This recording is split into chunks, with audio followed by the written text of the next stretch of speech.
I can tell you now, free of charge, kwekuthi angeke moya longcwele akuhole ngaphandle kwekuthi akuhole ngokwelive likaNkulunkulu. Was the wathi uholwa ngumoya longcwele outside the scriptures usehlathini. Noma ngafika umuntu athi ungumbishophi, ungumprofeti, ungumgcotshwa, wazi wabeka live likaNkulunkulu eceleni athi uhamba ngamoya, baleka ngonyawo zombili kwasho ingoma yebantu. 2 feet baleke ngoba utakudukisa. The Holy Spirit enlightens us from the scriptures. Ngicela sifunze live likaNkulunkulu. Okay, maybe just to, I did not put a title to the sermon. Ikhona ngifake nje white ngeke niyibone. But ikhona because ngibonela ukuthi nangasheshe ngicale ngayo itaniphazamisa. But angilethe this background because what I want us to look at kuzama kunikhutsata ukuthi kahleni bazalwane. Let us go back to basics. Sibe bantu labalifunza live likaNkulunkulu. Ngekwethu singanetiswa ukuthi site esontweni ngelisontvo wasishumayela umfundisi.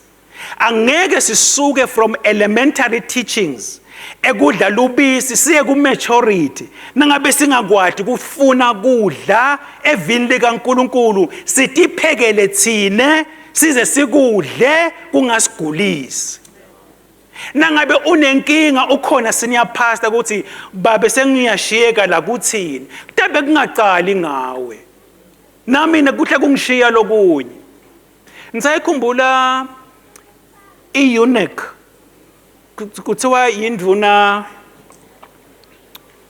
etikhulu hayi man etikhulu eunuch bese ibiyela eEthiopia isenqoleni yayo ithi yafunza ithi kukhulunywa ngabani la. Ngisakhumbula bese ikhiyekile uyathi wena njani uNkulunkulu ngaFilipo hoyi uyadlala wena inceke yethu lana yoba nguFilipo wakho afika akuchazela ukuthi oh no lana bakhuluma ngabani lana bakusebakhuluma ngaJesu kenyalo.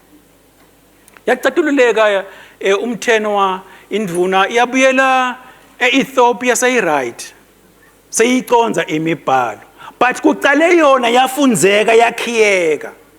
Ungaqali wafunza wakhiyeka noma ungaqali wafunza ngeke ubone ukuthi ucangene kuphi. Kwasho labanye bafana sisazama imaths lapha sayisikhiya lapha kwaLusen bathi ayisengicangene. Hamba uyofuna umuntu etachacha. Khona ke senior pastor utasichacha because esicalile safunza because sefuna kufika ku maturity. Amen. Ngicela sifunze some few texts. The next slide. Sifunze some few texts sitokhona kubona ukuthi where am I getting these things. Ngicela ukuthi sicale nga 1 Peter chapter 1 kusukela ku verse 10 kuya ku 12. Ngifuna nje ukudilisha kana indzaba yamoya because iyahlupha kancane. Ngicela ufunze. Ngiyo lensinziso ebebayifuna abaprofeti baphenyisisa ngayo. Babe profeta ngemusa labetawuphiwa wona. Moya wa Kristu abesavele asebenda kubo abakhombisa tinhlupheko lebetitawukwehlela Kristu. Waphinze wabakhombisa nebukhosi lobutawulandzela leto tinhlupheko. Babehlolisisa ukuthi kuyawukwendeka nini lokhu nekuthi kuyawukwendeka kanjani. Bona babembulelwa ukuthi tiprofeto tabo tatingakacondzani nabo taticondzene nani njengobe babekhuluma ngaloko nani lesenikuve ngalabo labanishumayela livangeli ngamoya longcwele lophuma ezulwini. Ngisho netingilosi tiyafisa kutibona letintfo. Kuna lokuncane lengicela ukuthi sikunake kuleli verse leli bazalwane okulama verse lawa. Baprofeti laba beba profeta about our salvation. Beba profeta ngale nsinziso lesikhuluma ngayo nyalo. Beba buka embili kwekuthi kuyawukwendeka kanjani. Bayihlola imibhalo bacwani searching bacwani bungula ngalokujulile kwekuthi kuhamba kanjani. They searched the scriptures. Kulokusho ukuthi ukuhlola imibhalo, it's biblical. Number 2, moya wa Kristu labe kubo. Siyevana mhlaba bazalwane. Moya wa Kristu abe kubo. Wabakhanyisela ukuthi kuyawubathi inhlupheko dini lelo Kristu la yakwendlula kuyito. Bachasisiselo ukuthi this was not about themselves but about thine namuhla. Ngiko ngithi ke kude lapho khona utawuthi wena khona moya longcwele ungihole thite ngaze ngashiya live likaNkulunkulu, because the very prophets who prophesied about salvation yethu baholwa ngumoya waNkulunkulu ekuhloleni imibhalo kuze bakhone kuprofeta ngale salvation yethu lesikhuluma ngayo namuhla.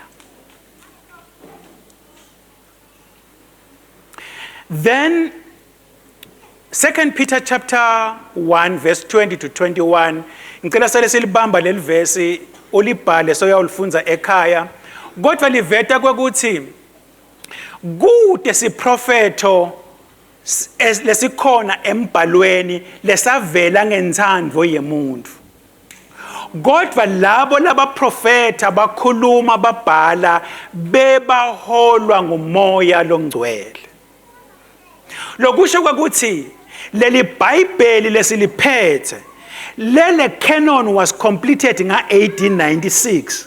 Labo lababhala bebaholwa ngumoya waNkulunkulu. Ngoba kude siprofeto lesavela ngentsandvo yemuntu. Lokusho kwekuthi kuze mina nawe sitawufunza imibhalo siyiconze siyamdinga moya longcwele. Ngiko Jesu wathi uyawunifundzisa konke. Amen. Timothy, Paula ke uyabhala ubhalela Timothy. Timothy is a young person. Young, ke jena sicabanga young or youth, sicabanga kusuka kumiphi iminyaka kuya kumiphi iminyaka? Roughly nje. Edokotela. Uthini?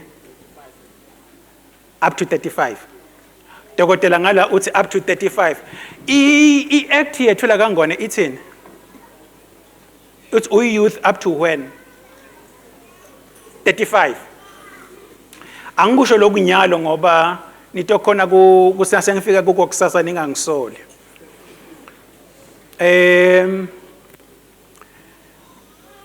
Kunetindvo lekutawubita kwekuthi sithi understand uma sitawuhlola imibhalo. Kufuneka kwekuthi na ufunza liBhayibheli ulifunze ngekubuka kwekuthi beyithini iculture nebackground yalabantu at the time nababhalako. Ngoba wena so unema filters lela manye awo angahambisani naloku lebe kunjalo nababhalako. You will be shocked kwekuthi le youth was up to 40 years according to the Jewish and Greeks by then. So nakuthiwa nje Timothy as a youth ungamcabangi less than 35 years. Mcabanga safikile naku40. Kodwa la kithi 40 yini manje leyo? Indvodza adult. So the background ne culture counts. Sitakutsinza lokho lana nje ngiyendlula nje. Now ngicela uye to the next slide. Gafishane angeke liBhayibheli la ku 1 John chapter 4 verse 1 likhuluma ngokuthi kunebaprofeti, maybe lifunze sisi. 1 John chapter 4 verse 1. Ngibani wabhala 1 John chapter 4 verse 1? Noma nje incwadi ya 1 John, ngibani wayibhala?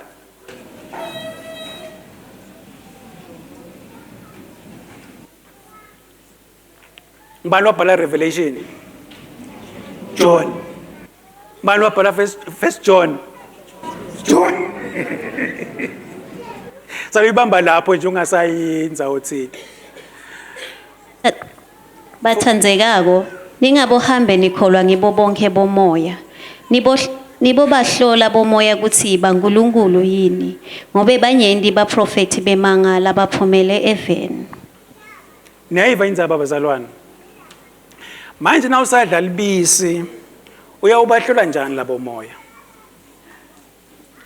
Now use stuck kuma elementary teachings uyawubahlola njani labo moya? Ngoba lo muntu lo tawufika abe ngumprofeti ngeke afike athi hayi mina ke ngilona lo washiwo lapha ku 1 John chapter 4 verse 1. Utawufika agcoka isudu, agcoke kahle, eloquent, alibeka livesi. Ngenteka futhi afika i-international speaker. Achamba kulamanye emave lengeke ngiwasho. Ngoba ndabe seniyangisola. But sekubita kwekuthi ungagculiswa i-eloquence yalokushumayelako. How lo muntu ayibeka ngako lendvu. Uve naye ungathi ihamba nami lendvu. But buka i-context kwekuthi lokulaka kushoko kungiko yini.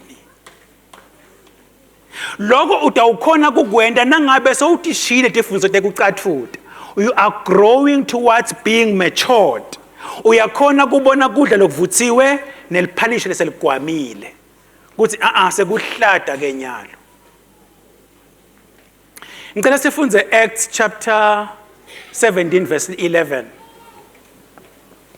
Bamfuba lapho bebangcono kakhulu kunebase Thessalonika ngobe livi babelemukela ngalenkulu inshisekelo onke emalanga babephenyisisa imibhalo bahlolisise kuthi kunjalo ngempela yini. Paula usuka eThessalonika ufike khona wangena esinagogeni washumayela. Look, sometimes nasichaza ukuthi abeshumayela it sounds nice, but that was not the case. Abefika esinagogeni avule the scrolls bekude New Testament at the time. He was opening the Tanakh, the Old Testament, abakhombise kwekuthi Kristu unguKristu. Wafa wafela tono tethu, bamphikise, baagowishe naye. Usuka la Thessalonika nje, ubalekela bafuna kumbulala, sewehlela eBeria. Nakafika ke eBeria ke la sesifunza khona sekuthiwa ke labantu baseBeria bebangcono bona kunalabo baseThessalonika ngoba bona bebathi asakhulumile Paula. Bafike ekhaya bafike bahlole kwekuthi lokhu Paula bekathi akufundzisa kungiko yini vele. Sengingabuta ke nami kwekuthi ingabe thina senda njani? Nasashumayele our senior pastor, okushumayele Mndolo, Babethwala, Dr. James, Mathebula, bonke labafika labashumayele. Na ufika ekhaya, ufike uhlole kwekuthi kungiko yini vele. Noma uthatha ngokuthi kushumayele senior pastor, kushumayele Mndolo, kushumayele banibani. Therefore ucabanga these people ngasho kuqala bebahlola lokushunyayo lengiPaula. Paula was well schooled under Gamaliel. He was arguing amongst the Pharisees of the Pharisees. Wathi kona senda i-defense yakhe sebafuna kumbulala waze wathi King Agrippa hayi Paul kufunza kwakho lokukhulu ngathi kuyakuhlupha. Ucabanga sinami ukuthi angiphendvula yini ngibe ngilokongokona. Wathi Paul nangabe kungaba njalo Nkosi lokho kulungile except for these chains. BaseBeria bahlola imibhalo. Sengithi ke kuze sikhone kuhlola imibhalo, we now need to equip each other.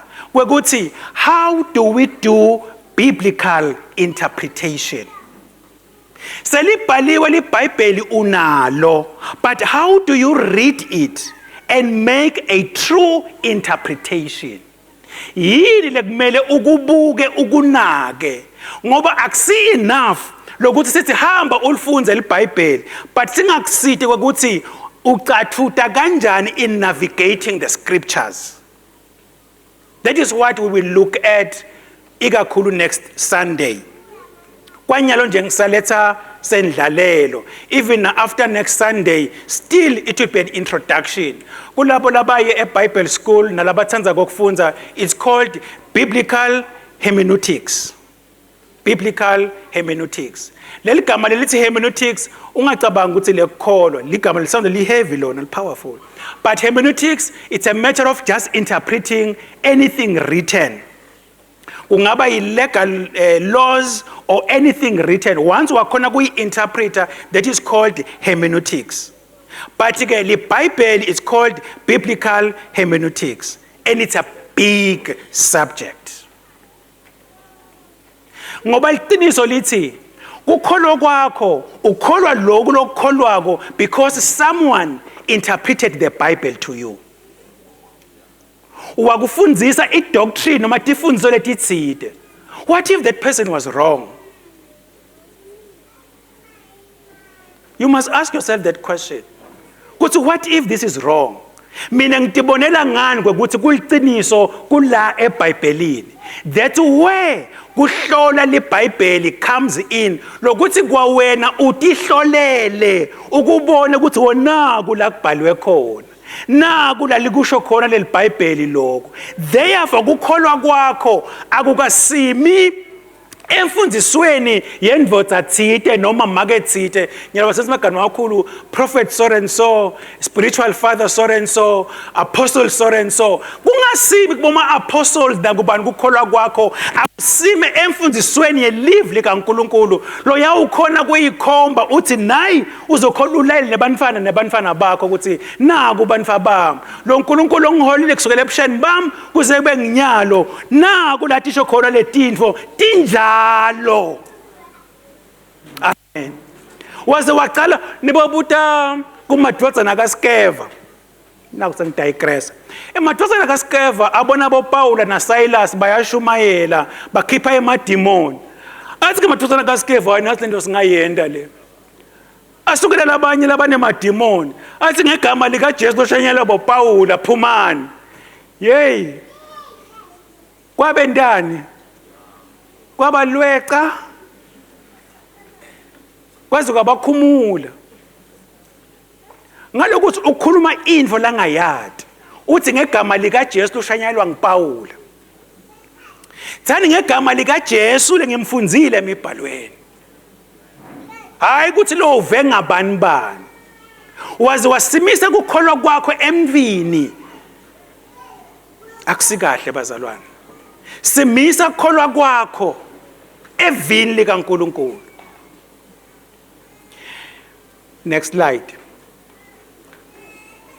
Paula ukhutsata Timothy, 2 Timothy chapter 2 verse 15. Uthi khuthalela, do your best to present yourself kuthi veta kuNkulunkulu wemukelekile. Ungenamahloni ngemsebenzi wakho. Ukhona kwehlukanisa kahle live likaNkulunkulu. Now ngisebenzise lapha different translations sitawathinza kancane. Labanyenti bethu basebenzisa emaBhayibheli la translated indlela. I think bazalwane it's fair lokuthi sibe honest amongst ourselves. Lama Bible lesiwaphethe lesiwasebenzisako ngema translations. Period. These are not the original texts.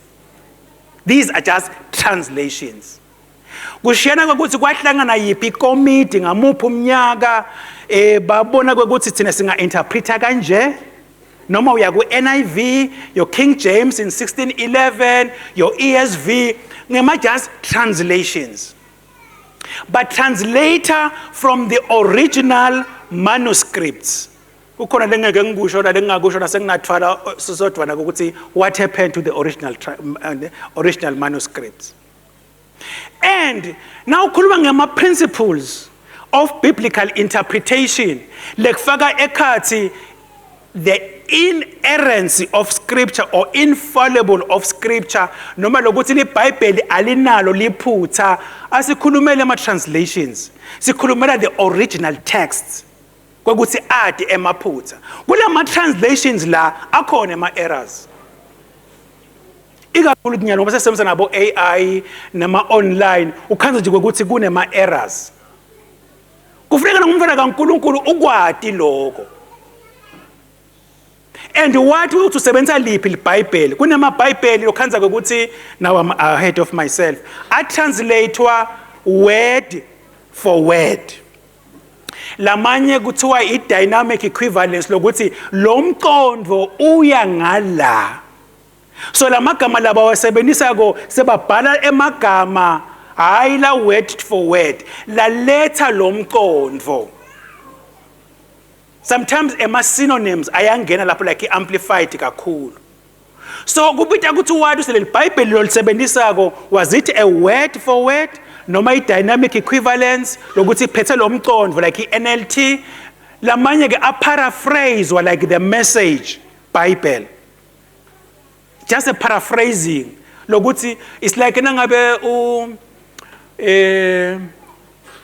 ngawuthi ngibekisa kanje lokuthi umuntu asho nje hayi ngimvile wathi nje lo muntu uthi nama details lamanyenti unalokuthi nje hayi wathi lo muntu ubohamba uye kamanzini lokuthi ngikuphi kamanzini ngiyokwendani ngisiphi lesitolo hayi kangako bathi nje hamba nje kamanzini so thina njengabafundi beLibhayibheli sekubita kwekuthi ube nalo liBhayibheli le translatewa word for word ube nalo laleli dynamic equivalence lokuthi ukhona kuhlola hlola lapha nalapha kuze ukuthi uthi amishe ekuqondzeni imibhalo. This is the journey lakathi umfundisi asiyithathe towards maturity. Angeke uthi umatured ungakwadi kufunda liBhayibheli. Let's just be honest amongst ourselves basalwane. Kubitha ukuthi ulifunze liBhayibheli. Now li-interpret liBhayibheli uli-interprete kahle ungasebenzisi what is called i-proof texting. Ndayichaza. I-proof texting lo ukuthi uthatha livesi lapha, uthatha livesi lapha, uthatha livesi lapha ngalokuthi nje akhuluma ngento yinye noma abonakala anamqondo munye bese uthatha lapha uthatha lapha uthatha lapha sothi hayi liBhayibheli lithi. That is proof texting. But now to khotha kahle livesi or liBhayibheli kubita ukuthi ungasimi evesini linye. Funda the paragraph noma uthole lengcikithi lokuthi kukhulunywa ngani la. So ngalithatha ke leli verse lelo in context kulengcikithi yalo. Uhambe uliyamanise nalamanye emavesi nawo ulibuka in context. There is a biblical hermeneutics yema Jews like sebenzisa ku Judaism. This is called the drash. Angisho isikhathi sitawufika next week ukuthi ngiyitsinze but that is what they do. Now angibuyeke kuloko lengifuna kusho kwekuthi kubitha ukuthi emaBhayibheli ethu siwati next slide. Ngicela ukuthinza naku ke ukuthi emaBhayibheli kufuneka siwati ukuthi kunani la eBhayibhelini. Futhi kuya ngani ukholwe liBhayibheli kwekuthi ngilona lona leliphethe live likaNkuluNkulu. Dinto lekufuneka ukuthi as umuvisha towards maturity ube netimphendvulo tato. Nangabe ude timphendvulo tato gijima ngemasinyane uye kusina phaso sengosi kuhamba njani la. Why singafunzi letinye tincwadi? Why thina sisime la eBhayibhelini kuphela? Now we ku Judaism. I-Judaism abakasimi kuphela from on the Tanakh, which is the Old Testament. Seba ede other 7 books, which is called apocryphal books, to make them 43. Is it 43 or 42? 39 plus 7. Phuma bani?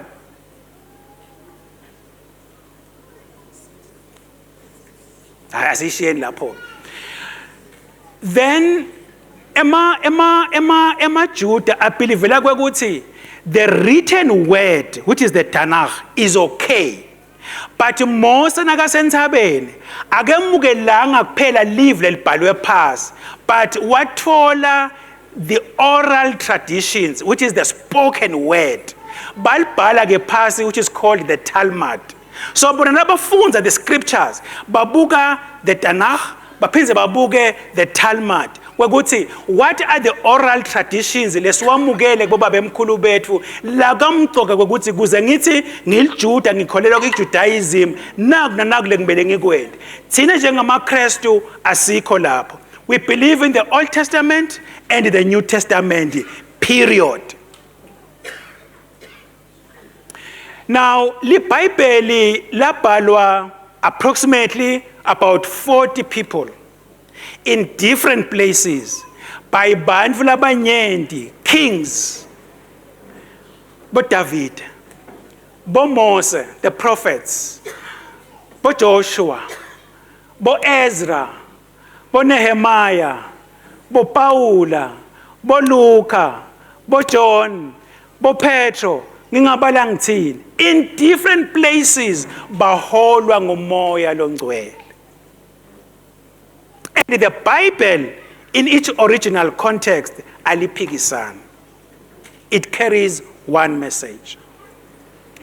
Libhalwa in Hebrew, the Old Testament, and also in Aramaic, ingcenye letsite.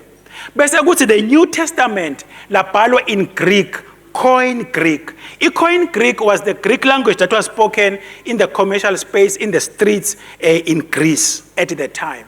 Abazange basebenzise the official language, which is called the classical Greek. Basebenzisa the Koine Greek. Kuze kwekuthi lifundzeke nakubantu labangema commoners at the time. That's how then the New Testament was written. Libhalwa ke kusukela ngekhasi lesishito ekuqaleni. Then the translators nasebakha lama translations sebathatha basusela from le esiGreekini. Now,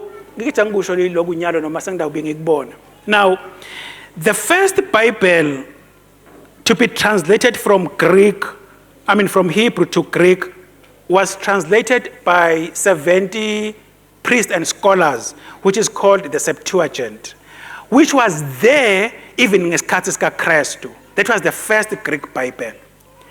Now, from the Greek, was translated to Latin by Wycliffe. Now, Stasuka from Latin to English in 1611, which is the first King James.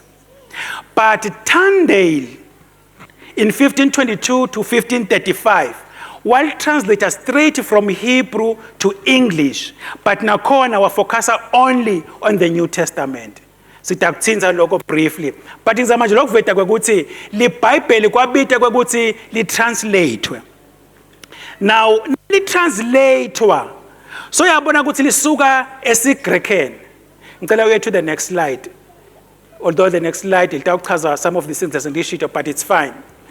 Now kunetinfo lathi translate nalathi libhalwa liBhayibheli kwaba nema writing styles lesibitha ethi ngama genres. Kulabantu labasha igenre ayikho kuphela ku music, it's just a style in literature and na ku music. Le style si very important kwekuthi usathi njengemzalwane utozi na ufunza liBhayibheli wathi ukuthi ufunza incwadi leyabhalwa nganasi style nasi utokhona kuyi-interpreta kahle ngoba bangicorrectile ekuqaleni, there is no one size fits all. Kude kwekuthi one method yeku-interpreta liBhayibheli it just cut across everything. Kufuneka uyathi le genre loyifunza ukuthi nyalo ngifunza ngekwemlandvo, history. History is narrative. Kufuneka ngifunze kanje. Ezingifunza history itawuchaza letinye tintfo. Akusho angisebenzise igama lezingisi bese ngiyakuchaza kahle ngeSiswati. Akusho ukuthi when something is being described in history, it is therefore prescriptive. Describing something in history kwendeka kanje kanje kanje does not necessarily mean ukuthi sekuprescriptive ukuthi nawe yenda njalo. This is one of the challenges we have nyalo in the churches and when people are preaching. Asukela something that was descriptive ayende ibe prescriptive, which becomes a challenge.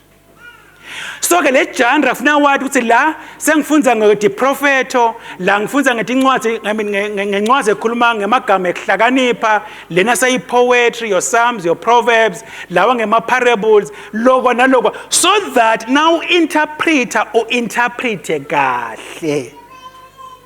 Ngoba there is no one size fits all.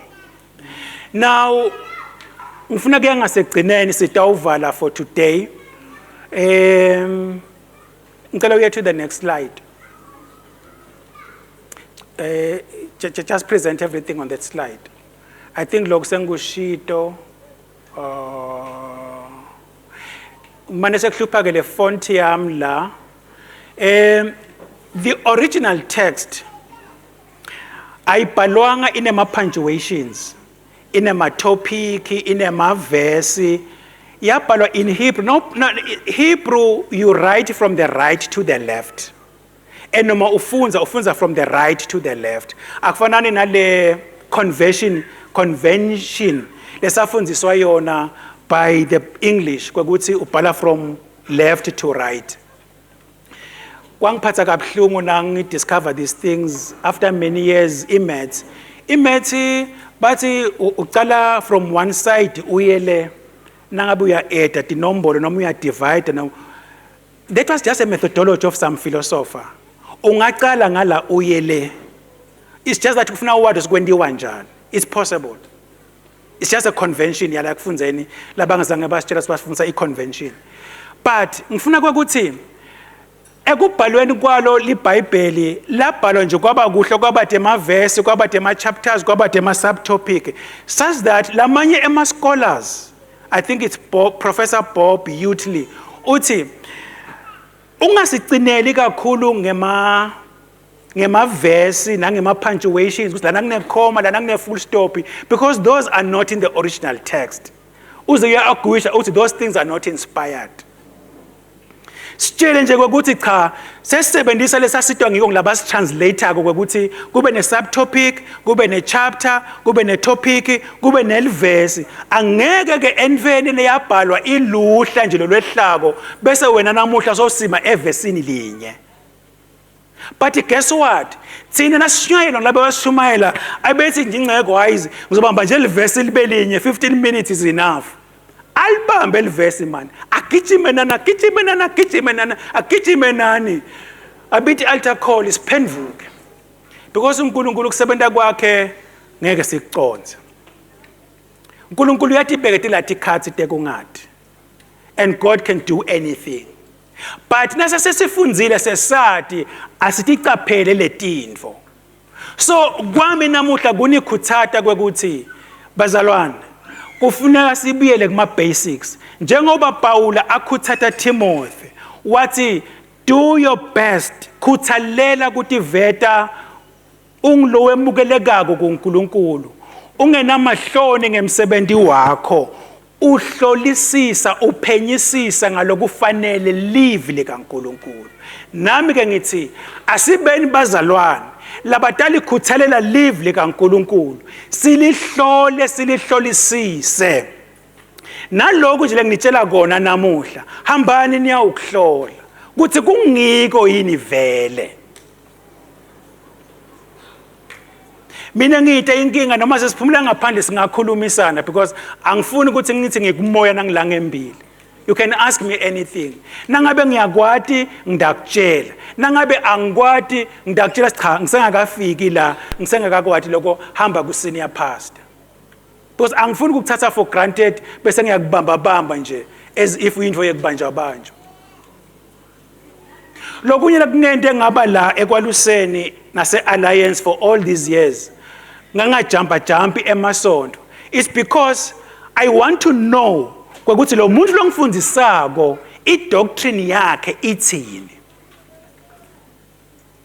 Lokuhamba udlobhadlobha lena le uyawudlala phashile ligwamile ngoba lo muntu awuyathi doctrine yakhe ukuthi usuke lapha uvo nje sakubamba ngaleli verse lakakubamba ngalo mina nje ngihambe nje ngivula nje iradio ngithi ngilalele unless ngimathi lo mfundisi umfundisi bani nale doctrine yakhe ngiyathi cha le ngiyahambisana nayo ngoba laba propheti bemanga angeke asho ukuthi hayi sengisemsakatweni ke namhla sengitholile nemaswati nonke ngilaleleni ngidanidukisa angeke man uyawuzibamba nje asibamba liyo silishona la ngithi madoda yathi kudliswa kuhlantiswa into loyidlile maye kubhlungu so asicapheleli ukuthi sithi feeda ngani umfundisi last week wasivetela ukuthi ungavumi khambe nje ube kwadandla nobe ngangibani mina ke ngithi ungabohamba ulalela nobe ngangibani hlolani letindvo bazana tikhathi sedimbi sithe naso sikade beka iphasi ngoba sifuna thina this thing it's common sense it's obvious to me ukuthi nangabe ufuna kubabamba oy mani tibanjwe ngalethi kudlako ayisinjalo bazalwane injalo ngicela sithandaze siyabonga babe nasemini ngegama lika Jesu Kristu livi lakho kusikhuthata nekusihlomisa nekusicwayisa ngiyathandaza babe ukuthi vusa libandla lakho moya wakho asiside siconze imibhalo sidotsi babe naseseyiconza imibhalo sikhona ngosi kukuconza kahle ukuthi utsiteni evini lakho sikhona babe kukucela on the basis of what you have said in your word nekuhamba kwethu babe kusime evini likaNkulunkulu ngiyathandaza babe ukuthi siside uyifake lensayeya sizeda uphuma siye nasemakhaya chubeka babe ube kanye nathi ngegama lika Jesu Kristu sekwendeke konke babe ngiyathandaza ukuthi akheke Kristu empilweni tethu simfute yena silungele ngosi kubuya kwakho kuze ukuthi na ubuya singanyibi sibe ngilabafanele kuya ekhaya dakhele libandla lakho ngosi Jesu njengoba washo ukuthi you will build your church and what the gates of hate will not prevail against it ngiyathandaza babe ngegama lika Jesu khatimliswa njalo abathathwe njalo Kristu in the name of Jesus Christ we pray amen.